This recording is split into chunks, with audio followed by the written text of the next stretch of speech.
নমস্কার। অন্নপূর্ণা ভান্ডারের form submit হচ্ছে না, আপলোড করার পর ইরর হয়ে রিজেক্ট হয়ে যাচ্ছে।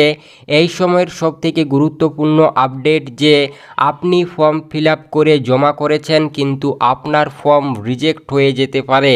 যেখানে ফর্ম ফিল আপের সময় কিছু গুরুত্বপূর্ণ বিষয় আপনাকে খেয়াল রেখে ফর্ম ফিল আপ করতে হবে, না হয় আপনারও ফর্ম কিন্তু রিজেক্ট হতে পারে আপলোডের সময়। তাই এই সময়ের যা আপডেট বা যা গুরুত্বপূর্ণ নোটিশ পাওয়া গেছে সেখানে কিন্তু দেখা যাচ্ছে যে আপলোড করার সময় ফর্ম রিজেক্ট হচ্ছে। আসল কারণ কি জানাবো আজকের এই ভিডিওতে, তাই ভিডিওটি অবশ্যই সম্পূর্ণ শেষ পর্যন্ত দেখুন ও আপনি কিভাবে ঠিক করবেন এই বিষয়টি, তার জন্য খুবই গুরুত্বপূর্ণ বিষয় কিন্তু, তাই ভিডিওটি অবশ্যই শেষ পর্যন্ত দেখুন ও আমাদের চ্যানেলে প্রথমবার এসে থাকলে অবশ্যই চ্যানেলটিকে সাবস্ক্রাইব করে পাশে থাকা বেল আইকনটিকে বাজিয়ে রাখুন ও ফেসবুক থেকে দেখলে অবশ্যই আমাদের পেজটিকে ফলো করে রাখবেন।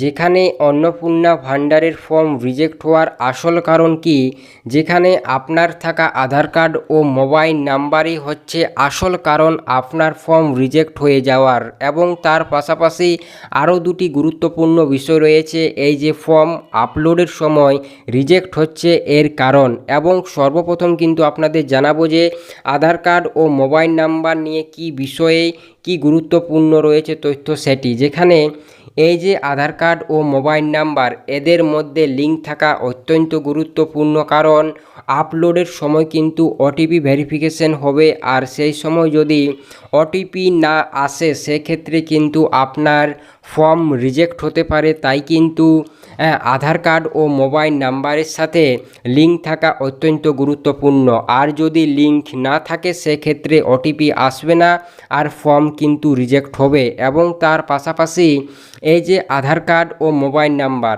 আপনার আধার কার্ডের সাথে একটি মোবাইল নাম্বার লিঙ্ক রয়েছে, আর ফর্ম ফিল আপের সময় আপনি একটি আলাদা এই যে ফর্মের মধ্যে নাম্বার লিখেছেন, সেক্ষেত্রে নাম্বার না মিলার কারণে আলাদা আলাদা নাম্বার হয়ে যাওয়ার কারণে কিন্তু আপনার ফর্ম রিজেক্ট হতে পারে। তাই ফর্মের মধ্যে সেই নাম্বারই লিখবেন যে নাম্বার আপনার আধার কার্ডের সাথে লিঙ্ক রয়েছে।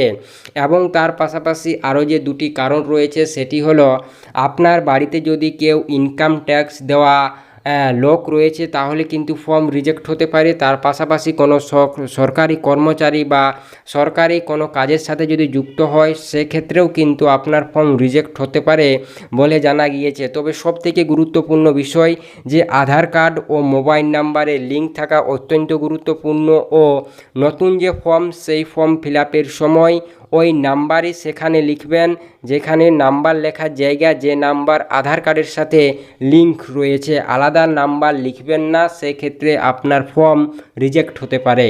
এই হচ্ছে আজকের গুরুত্বপূর্ণ ভিডিও ভালো লাগলে অবশ্যই বন্ধুদের সাথে শেয়ার করে আপনারা আমাদের চ্যানেলকে সাবস্ক্রাইব করে আমাদের পাশে থাকুন।